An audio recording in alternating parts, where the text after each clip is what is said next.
Ce matin, présenter la parole de Dieu. Et nous allons terminer cette semaine la série que j'avais entamée sur la croix. Et puis, nous allons voir aujourd'hui quelque chose de moins doctrinal, en fait, je l'espère.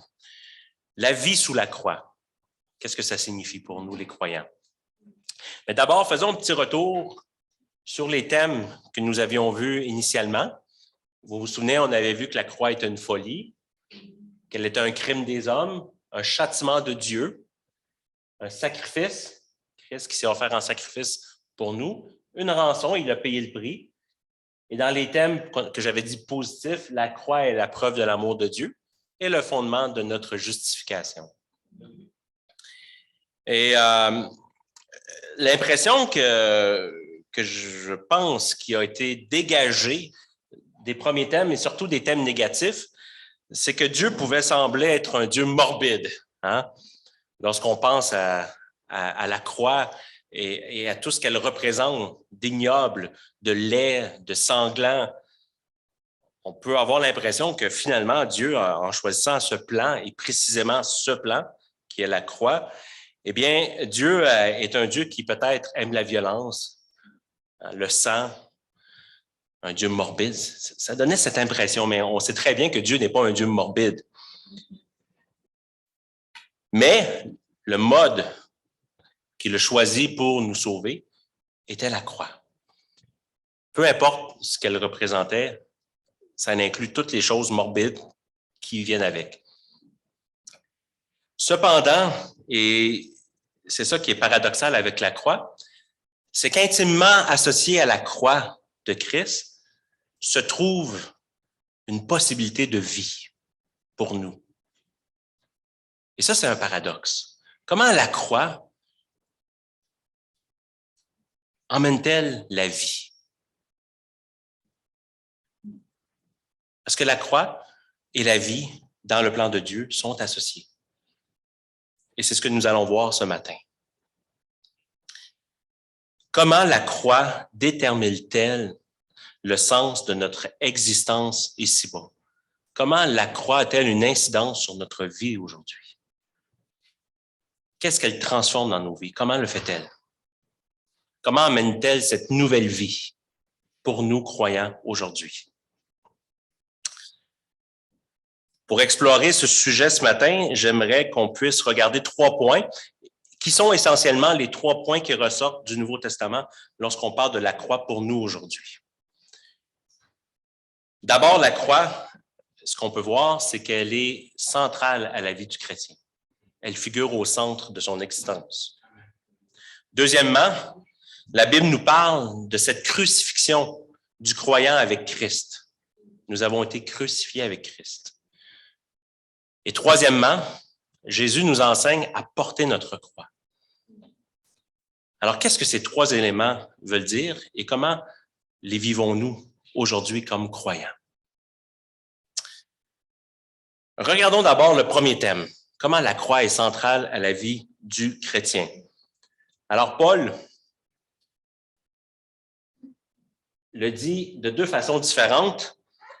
1 Corinthiens 2, 22, « Car j'avais décidé de ne connaître parmi vous rien d'autre que Jésus-Christ et Jésus-Christ crucifié. » Paul parle aux Corinthiens et il leur dit essentiellement là, ce que vous devez retenir, et c'est ce que j'ai voulu que vous reteniez le plus, c'est la croix. Il n'y a rien de plus important pour vous à apprendre que Jésus-Christ et Jésus-Christ crucifié. Tout le reste que je vous enseigne doit se raccrocher à cette vérité fondamentale centrale. Et Paul le dit aussi aux Galates, une autre église qui lui causait des difficultés, comme les Corinthiens. « En ce qui me concerne, jamais je ne tirerai fierté d'autre chose que de la croix de notre Seigneur Jésus-Christ. » On va explorer un peu plus qu'est-ce qu'il veut dire ici quand il dit qu'il ne tire fierté ou qu'il ne trouve gloire que dans la croix de Jésus-Christ. Mais Paul le dit également aux Galates. Voilà ce qui est essentiel pour vous. Voilà ce qui est essentiel pour moi. Alors, comment Paul vivait cette centralité de la croix dans sa vie? Eh bien, encore dans Galates, dans le même chapitre, Paul nous l'explique. Et nous allons lire le texte. Tous ceux qui veulent se faire bien voir par les hommes vous obligent à vous faire circoncire uniquement afin de ne pas être eux-mêmes persécutés pour la croix de Christ. En effet, les circoncis eux-mêmes ne respectent pas la loi, mais ils veulent que vous soyez circoncis afin de pouvoir tirer fierté de votre corps. En ce qui me concerne, jamais je ne tirerai fierté d'autre chose que de la croix de notre Seigneur Jésus-Christ. Par elle, le monde est crucifié pour moi, comme je le suis pour le monde. En effet, en Jésus-Christ, ce qui a de l'importance, ce n'est ni la circoncision, ni l'incirconcision, mais le fait d'être une nouvelle créature. Bon, il y a beaucoup de matériel ici à comprendre dans ce texte. Alors, qu'est-ce qui se passait à Galate, dans la ville de Galate? Paul a prêché l'Évangile, et après son départ, des chrétiens, disons, on va le dire comme ça, des chrétiens légalistes qui venaient de Jérusalem, se promenaient après Paul dans les églises que Paul avait fondées pour enseigner aux nouveaux croyants qu'ils devaient obéir à la loi s'ils voulaient vraiment être sauvés. Oui, Jésus-Christ, c'est beau. Oui, l'Évangile que vous avez reçu de Paul, c'est beau, mais ce n'est pas suffisant pour vous. Et là, ces gens-là s'adressaient à des non-juifs. Les gens de Galate, ce n'étaient pas des juifs. Alors, ce que ces hommes-là voulaient faire, ces chrétiens légalistes, c'est comme ça qu'on les appelle habituellement, eh bien, ils voulaient que les chrétiens de Galate et des autres villes se fassent circoncire. On parle des hommes, évidemment, ici, là. Et puis, on parle des hommes adultes. Et ils voulaient qu'ils se fassent circoncire. Et quand une personne se faisait circoncire dans la loi juive, ça veut dire qu'elle était tenue d'obéir à toute la loi, parce qu'elle devenait membre du peuple de Dieu. Alors, ces gens-là disaient, vous devez vous faire circoncire, sinon vous n'êtes pas sauvés. Et ensuite, vous devez respecter la loi. Autrement dit, ils ramenaient les gens au judaïsme. Ces gens-là le faisaient pour obtenir de la gloire. De quelle façon? En faisant circoncire les Galatiens, ils pouvaient dire qu'ils avaient gagné sur Paul, qu'ils avaient réussi à implanter le judaïsme là où Paul était passé. Et ils en tiraient une gloire. Et ils s'en vantaient. Ils avaient une fierté d'avoir réussi à prendre les disciples de Paul et en faire leurs disciples. Et Paul les combattait furieusement, ces chrétiens légalistes. Et je ne sais pas si on devrait mettre chrétiens, disons entre guillemets, mais Paul les combattait furieusement. Et c'est ce que Paul fait ici. Et Paul le dit ainsi. Il dit, pour ma part, je n'ai qu'un seul sujet de fierté. C'est la croix de Jésus-Christ. Vous tirez fierté du fait que vous faites circoncire des gens et vous leur demandez de suivre la loi, d'obéir complètement à la loi, alors que vous-même, comme Paul le dit, vous ne le faites même pas. Vous n'obéissez même pas vous-même à la loi et vous l'exigez aux autres. Vous leur demandez d'obéir à la loi parce que vous ne voulez pas prêcher la croix. Parce que c'est ça que ces gens faisaient. Ils ne prêchaient pas la croix parce qu'ils avaient peur des persécutions qu'ils pouvaient en retirer. Parce que prêcher la croix, dans un environnement romain où la croix est un sujet extrêmement abject, c'était pas très populaire de faire ça. Mais Paul dit, moi, ma fierté, c'est dans la croix. Uniquement la croix. Et là, Paul dit quelque chose d'intéressant, qui peut paraître un peu difficile à comprendre parce que c'est une formulation étrange, mais Paul dit, par elle, la croix, le monde est crucifié pour moi, comme moi, je le suis pour le monde, comme moi, je suis crucifié pour le monde. Ouf! OK. J'ai essayé de lire dans plusieurs versions pour savoir s'il y en avait une qui était, disons, plus explicite ou plus claire que les autres. Malheureusement, non. Il n'y en a pas vraiment qui sont très claires. Mais qu'est-ce que Paul veut dire? Pour lui, la croix est centrale, central au point même où il peut dire que le monde est crucifié pour lui et lui, il est crucifié pour le monde. Le monde est crucifié pour Paul. En d'autres mots, le monde et ses attraits n'ont plus aucune emprise sur lui. Les attraits du monde sont comme morts aux yeux de Paul. Lorsque Paul s'est converti, lorsqu'il a accepté la croix, pour lui, l'ancienne vie, ses attraits, le monde, ce qu'il avait vécu avant, tout ça était fini. Chose du passé. Ça a été crucifié. Et ça, on peut le voir dans Philippiens 3, 7 à 6, où Paul le dit très bien. Mais ces qualités qui étaient pour moi des gains, lorsqu'il était pharisien, tout ce qui en découlait, je les ai regardées comme une perte à cause de Christ. Et je considère même tout comme une perte à cause du bien suprême qu'est la connaissance de Jésus-Christ, mon Seigneur. À cause de lui, je me suis laissé dépouiller de tout et je considère tout cela comme des ordures afin de gagner Christ. Toutes ces choses ont été comme crucifiées. Ça n'existe plus pour lui, c'est mort. Toutes les vaines glorioles qu'il aurait pu tirer comme pharisien autrefois.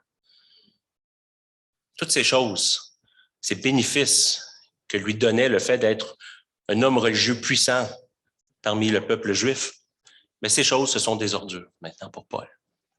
Il a même accepté d'être dépouillé de tout. Et Paul a vraiment été dépouillé de tout. Lorsqu'on regarde sa vie, il a vécu dans une misère extrême pour presque toute son existence après avoir accepté Christ. Mais qu'est-ce que ça veut dire maintenant que Paul est crucifié pour le monde? Eh bien, depuis sa conversion, Paul est devenu un autre homme. Un homme qui avait tellement changé que ses propres amis, ses co-religionnaires, les autres pharisiens qui étaient avec lui, ne le reconnaissaient plus et ne voulaient tout simplement plus de la compagnie de Paul. Paul était tellement centré sur Christ, prêchant la croix, que les autres autour de lui ne le reconnaissaient plus. C'est comme si Paul, le Paul qu'ils avaient connu, était mort. Cette vie de ce Paul pharisien était terminée. Elle était morte. Donc, Paul était crucifié pour le monde. Les gens ne reconnaissaient plus le Paul qu'ils avaient connu. Et je pense que vous comprenez cette réalité quand nous sommes devenus croyants et que si on aurait pu mettre à notre visage extraterrestre, c'est ce que les gens auraient collé dans nos visages. Hein? Les gens nous prenaient pour des extraterrestres. On avait tellement changé.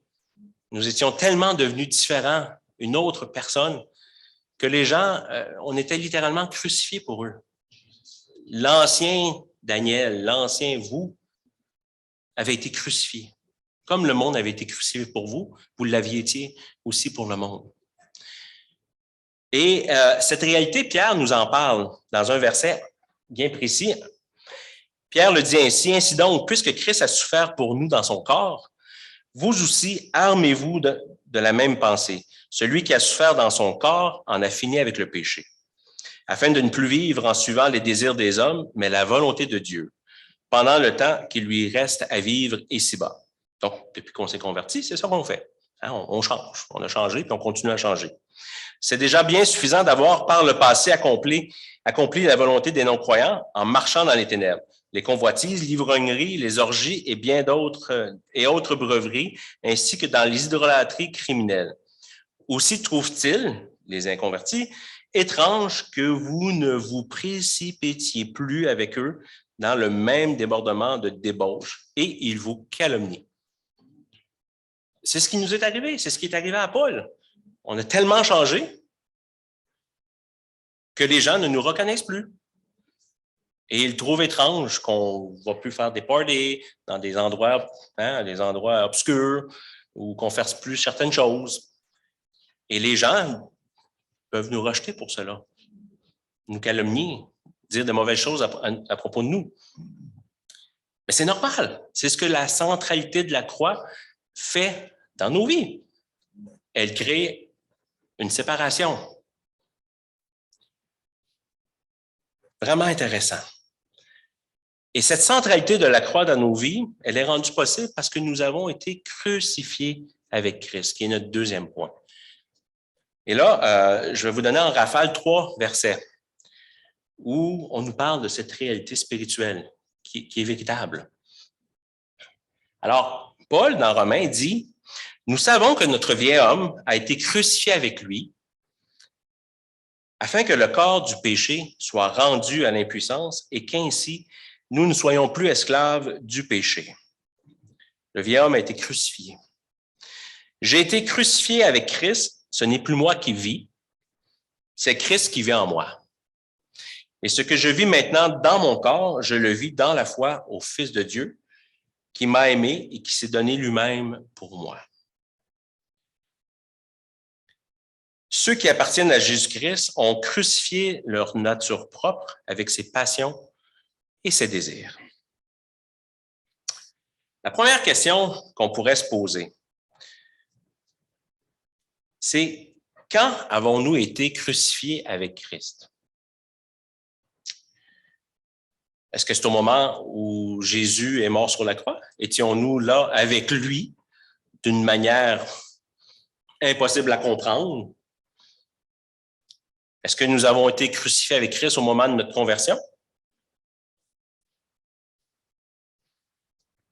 Est-ce que nous étions unis avec Christ dans la disons avant la création, dans l'éternité de Dieu?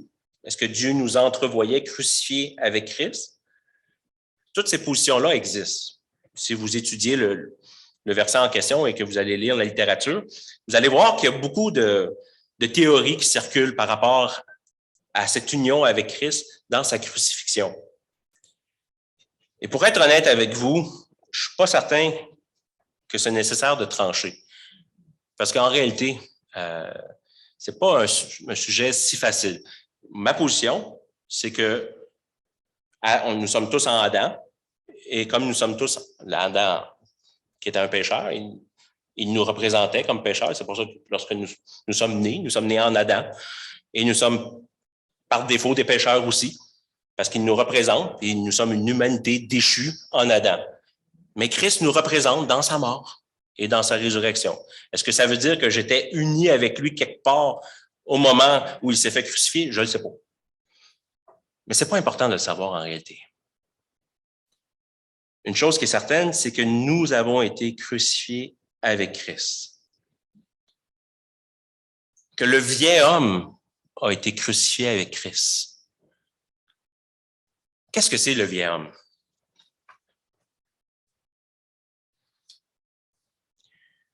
Non, ce n'est pas un monsieur de 70 ans.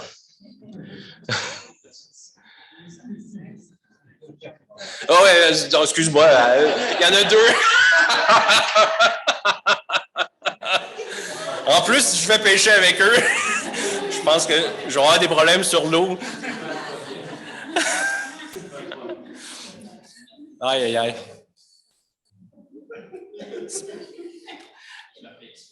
Non, je n'ai pas fait exprès.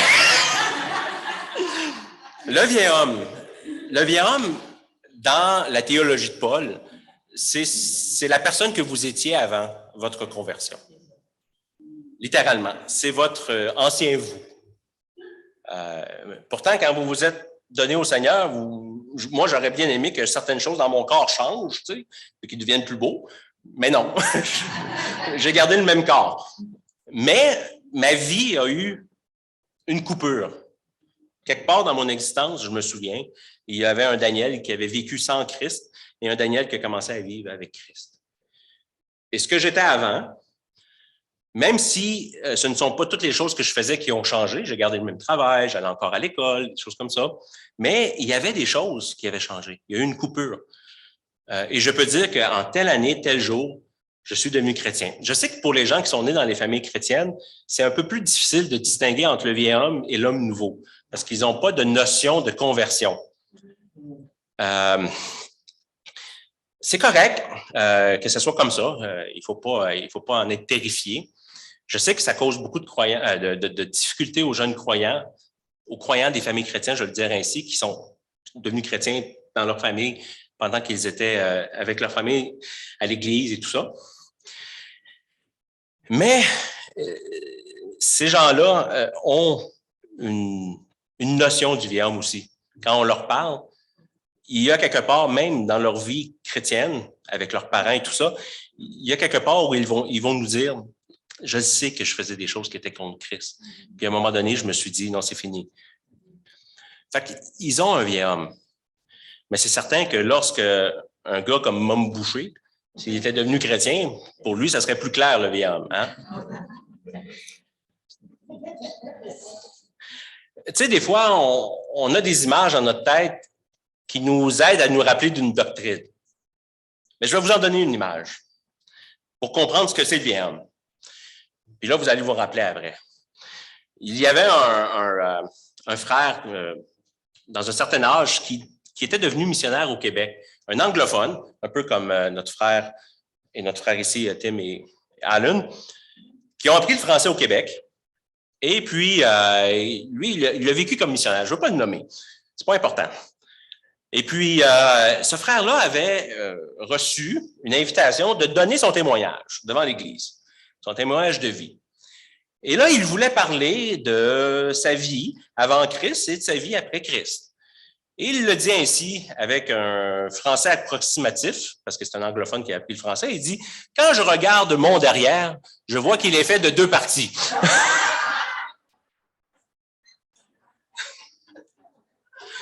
Alors, vous comprenez l'image. Quand je regarde ma vie passée, je vois qu'elle est faite en 2 parties, ou elle est composée de 2 parties. Mais quand je regarde mon derrière, je vois qu'il est fait de 2 parties. Ça veut dire autre chose. Alors, voilà pour l'image. Vous allez vous en souvenir. Alors, dites pas à quelqu'un, c'est quoi le vieil homme? Ah, c'est vos fesses. Non, non, dites pas ça. Maintenant, qu'est-ce que le corps du péché dont parle l'apôtre ici? Le corps du péché, c'est notre condition de pécheur dans ce monde. Nous sommes nés dans un corps et notre corps, malheureusement, est un corps de péché. Et là, on ne parle pas ici, dans la théologie de Paul, uniquement de notre enveloppe charnelle. Ça serait trop facile. Hein? C'est juste ça qui est péché. C'est juste à me débarrasser de ma chair, puis c'est fini, je suis correct. Non, le corps du péché, c'est tout. C'est l'âme, l'esprit, le corps. C'est tout notre être au complet. Eh bien, avant d'être à Christ, notre corps du péché ne pouvait faire que ça, péché. Mais ce corps du péché a été crucifié. C'est-à-dire que notre être entier, notre corps, notre esprit, notre âme, n'a plus aucune raison d'être soumis au péché. C'est terminé. Ce corps a été crucifié avec Christ. Sa puissance de péché, celle qui réside en nous, a été anéantie par la croix. C'est pas vrai qu'un chrétien est esclave du péché. Oui, on a développé des habitudes de péché qui nous rendent la vie difficile. Je sais que pour certaines personnes, les gâteaux au chocolat, c'est difficile à éliminer de leur alimentation. Puis là, je prends un petit péché joli, là, parce que je ne veux pas entrer dans des gros péchés qui créent des addictions solides. Mais la vérité, c'est que grâce à la croix de Christ, le corps du péché a été détruit, crucifié avec Christ. Lorsqu'un chrétien se met à méditer sur cette vérité, que son être en entier n'est plus esclave du péché, mais qu'il a reçu de Dieu la puissance pour vaincre le péché tous les jours, les désirs, les passions, lorsqu'il médite à ces vérités, il est en train de nourrir son esprit de vérités triomphantes qui vont l'aider à dire non au péché. C'est ce que le croyant doit faire. Méditer ces vérités de la parole de Dieu pour nourrir son esprit, pour renouveler son intelligence, pour se donner une volonté certaine, sûre d'obéir à Christ, de vivre une vie chrétienne authentique. C'est pas facile, c'est un combat. La Bible ne nous présente pas les choses d'une manière noire et blanche, comme si du jour au lendemain, vous allez changer. Non, il y a toute une progression, une sanctification. Mais la sanctification se fait dans un processus où nous réfléchissons aux vérités de Dieu, nous les faisons nôtres, et nous vivons en fonction d'elle. Vous êtes crucifiés avec Christ, votre corps a été crucifié. Amen, Seigneur, merci. Je te suis reconnaissant.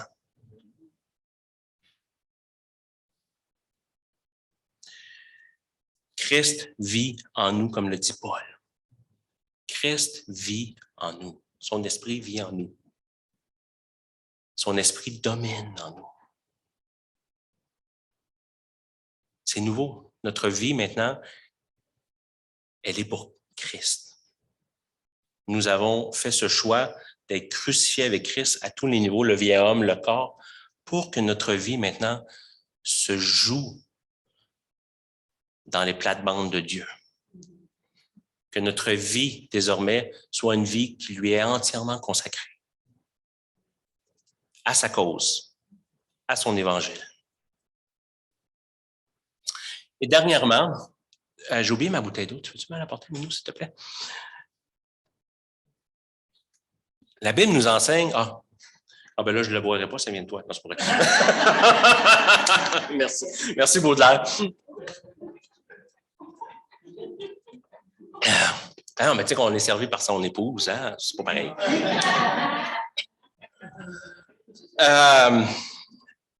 Porter la croix. Ça, c'est le troisième thème qui caractérise la vie du chrétien sous la croix. Et ça, c'est un thème qui est apparu avant la crucifixion de Jésus-Christ. Comme si Christ savait, il le savait que la croix s'en venait, et il s'est permis d'enseigner sur la croix et de nous présenter des réalités qui concernent la vie du disciple sous la croix, avant même d'être crucifié, avant même que ses disciples apprennent qu'il allait vivre la croix, lui-même, Jésus.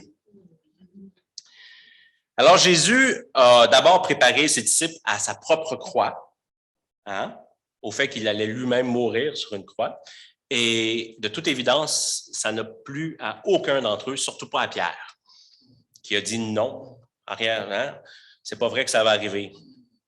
Là, Jésus a dit arrière de moi, Satan. Fait que vous, tu sais, mettons que ça n'a pas bien passé comme message. Mais Jésus a aussi préparé ses disciples à ce qu'ils portent chacun leur propre croix. Qu'est-ce que ça veut dire? D'abord, lisons ce que la Bible nous enseigne, ce que Jésus nous enseigne sur ce sujet.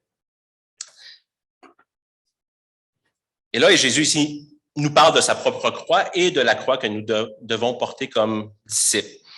Il ajoutait qu'il fallait que le Fils de l'homme souffre beaucoup, qu'il soit rejeté par les anciens, par les chefs des prêtres et par les spécialistes de la loi, qu'il soit mis à mort et qu'il ressuscite le troisième jour. Puis il dit à tous, si quelqu'un veut être mon disciple, qu'il renonce à lui-même, qu'il se charge chaque jour de sa croix et qu'il me suive. Car celui qui voudra sauver sa vie la perdra. Mais celui qui la perdra à cause de moi la sauvera. Que sert-il à un homme de gagner le monde entier s'il se perd ou se détruit lui-même? En effet, celui qui aura honte de moi et de mes paroles, le Fils de l'homme aura honte de lui, quand il viendra dans sa gloire et dans celle du Père et des saints anges. Un petit peu de contextualisation ici s'impose. J'ai pris le texte de Luc, mais ce texte-là se retrouve aussi en Marc et en Matthieu.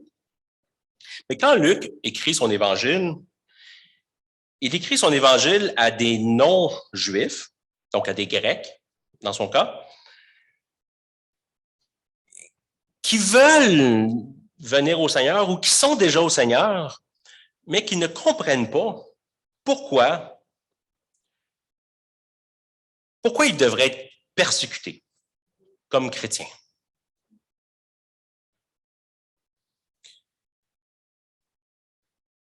Et surtout, ce qu'ils ne comprennent pas, c'est pourquoi les Juifs,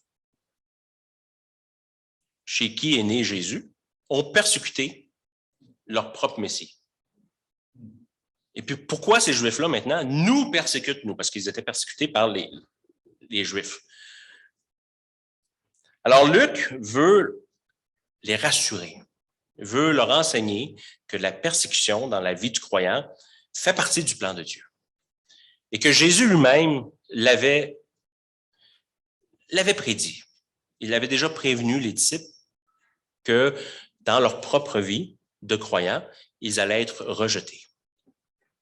Et c'est ce que Luc fait ici en reprenant cet enseignement de Jésus.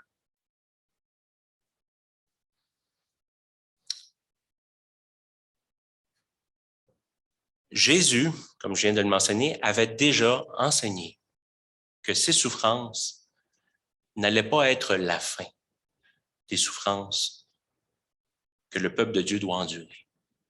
Au contraire, ses propres souffrances à la croix allaient être le commencement des souffrances de son Église.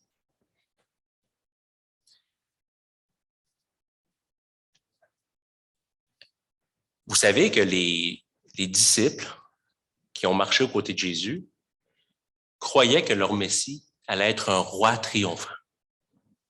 C'était l'attente que les Juifs avaient du Messie.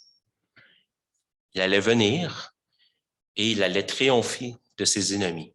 Il allait réussir, lui, le roi, à faire taire la puissance de Rome et tous les ennemis du peuple de Dieu.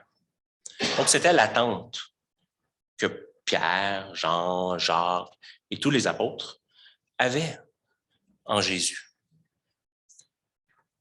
Mais Jésus leur dit, je vais mourir, je vais souffrir, et vous allez devoir porter votre croix. Vous allez devoir, vous aussi, vivre le rejet, l'injustice. C'est pas un message très encourageant, mais c'est le message qui a été donné. Porter sa croix.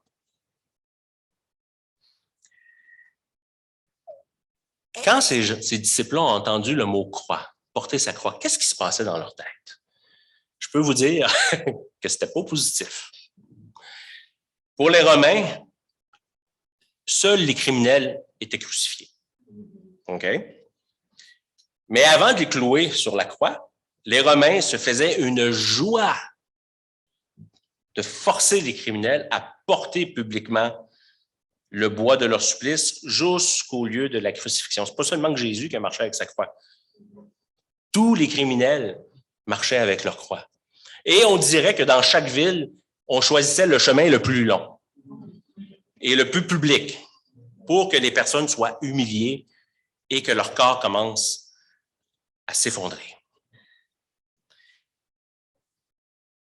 C'était la façon par excellence de les humilier pendant qu'il leur restait encore une conscience d'exister parce qu'ils n'étaient pas en train d'agoniser sur une croix. On les humiliait publiquement pour faire savoir à tous les gens que c'est Rome et Rome seul qui est reine et roi dans cette ville.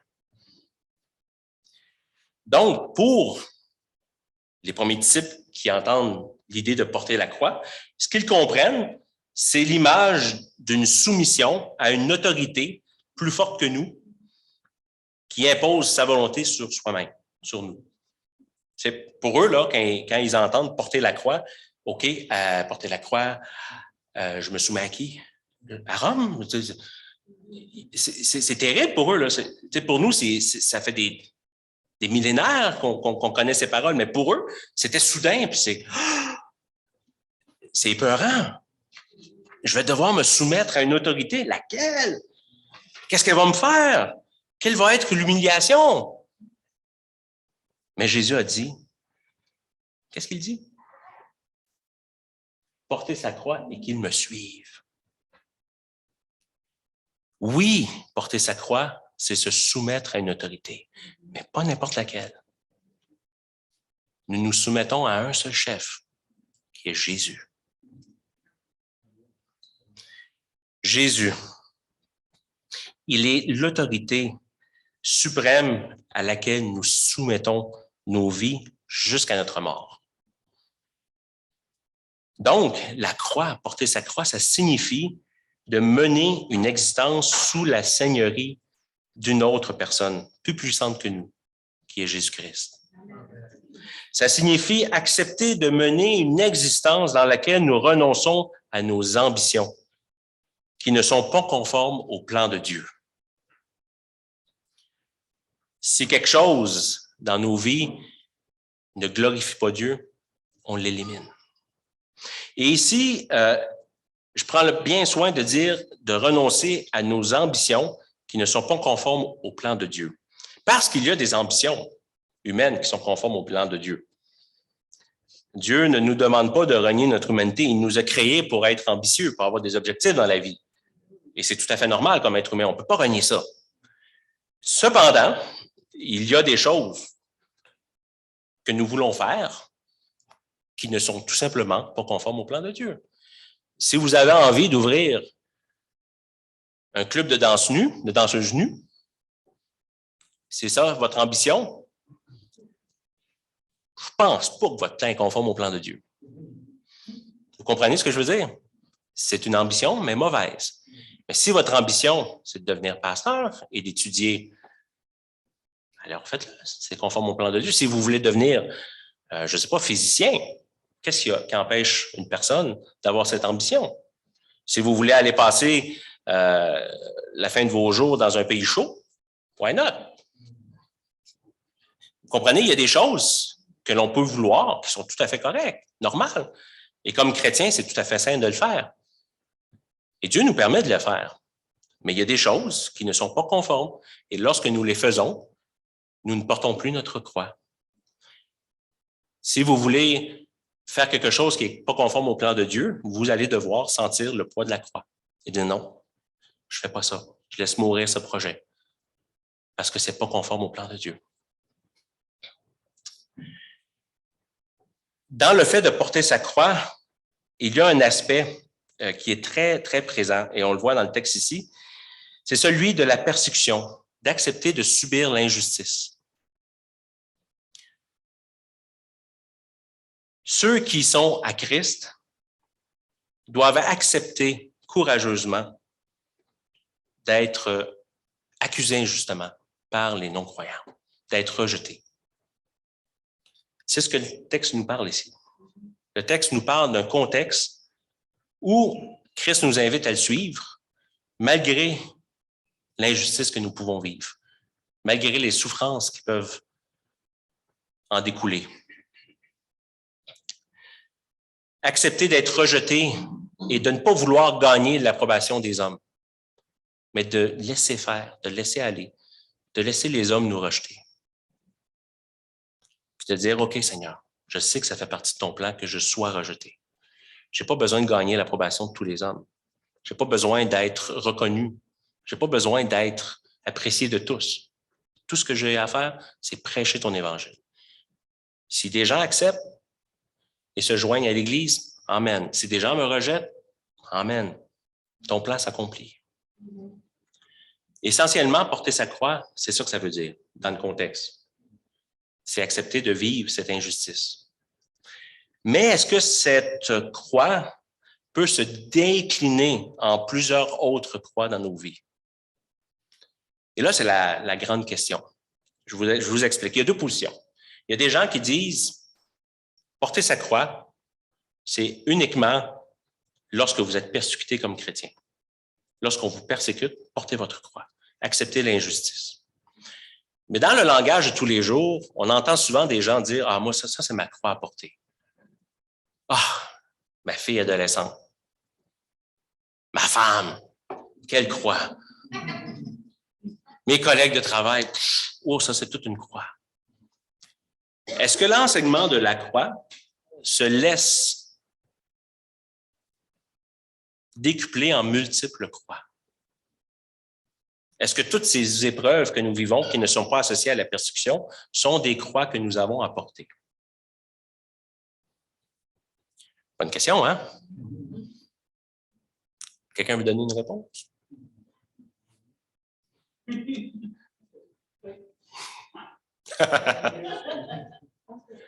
l'amour, l'amour.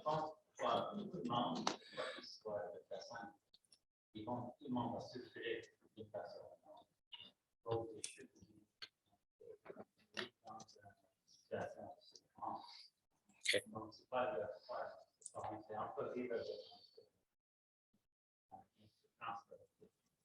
OK. Intéressant, c'est une bonne question parce que ça détermine la façon dont nous concevons porter sa croix. Je vais ajouter à ça aussi, c'est que Dieu nous éprouve à dire notre foi. Est-ce qu'on peut appeler ça porter sa croix? OK. Vous voyez, on a une autre position qui est exprimée. Hein? Vous voyez, ça se dégage. Les avis sont partagés. Ils sont vraiment partagés sur la question. Moi, je vais le dire de la façon suivante. Toutes les situations de vie dans lesquelles nous sommes sont des occasions pour apprendre à bien se comporter comme chrétien. Donc, d'une certaine façon, peu importe ce que l'on vit, ça devient des exemples où on doit porter la croix. C'est-à-dire apprendre à mourir à soi-même et à accepter la souffrance.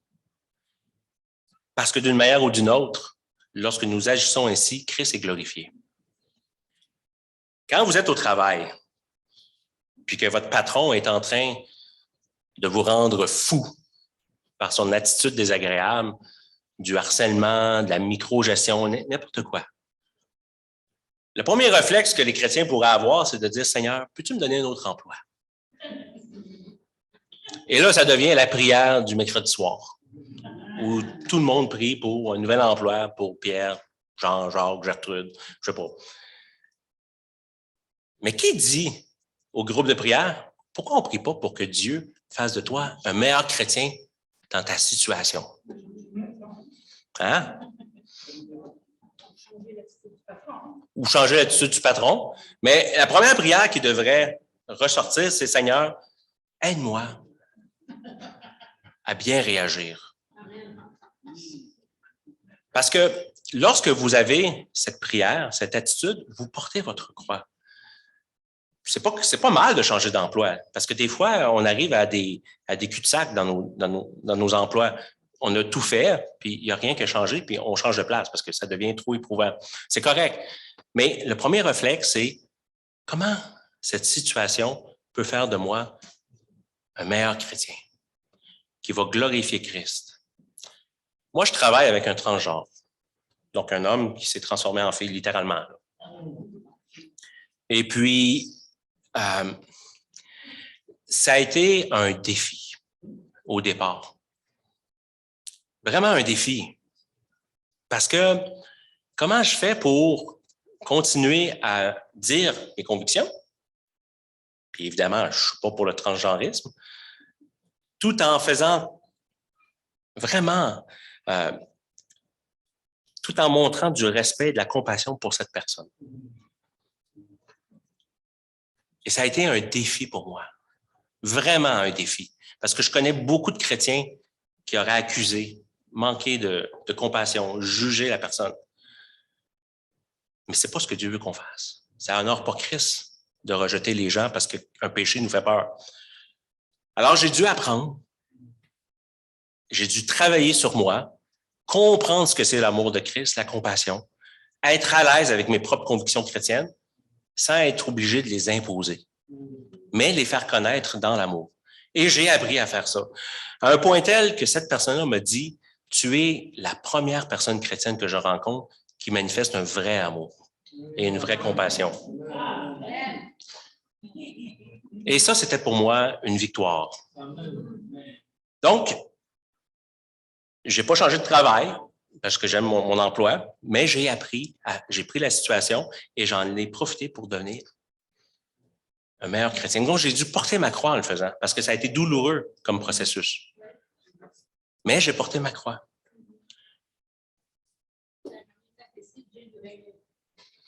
Donc, on peut dire que porter sa croix, oui, ça peut prendre plusieurs formes.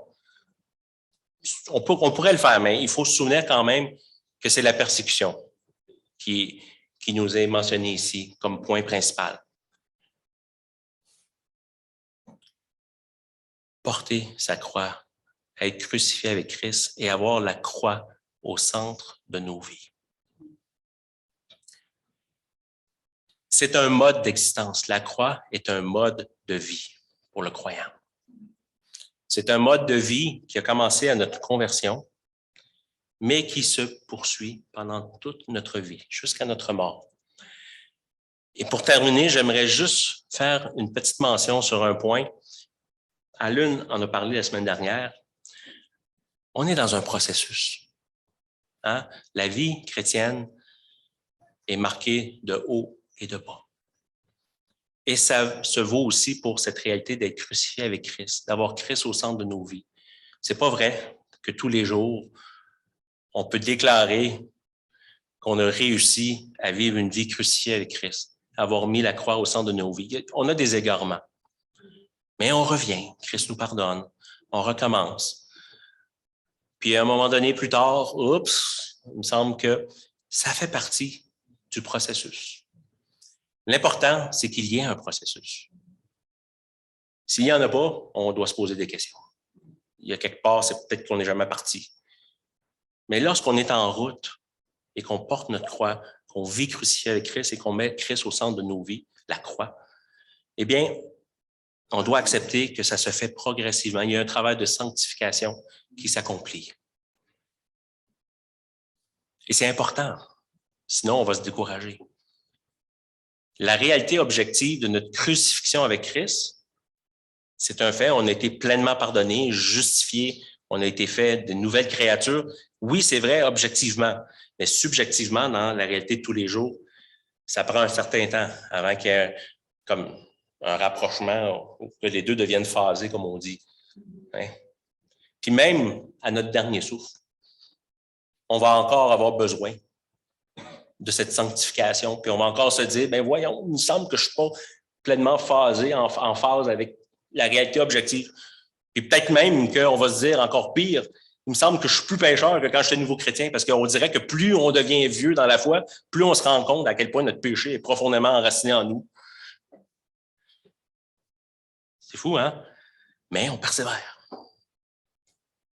Que Dieu vous bénisse.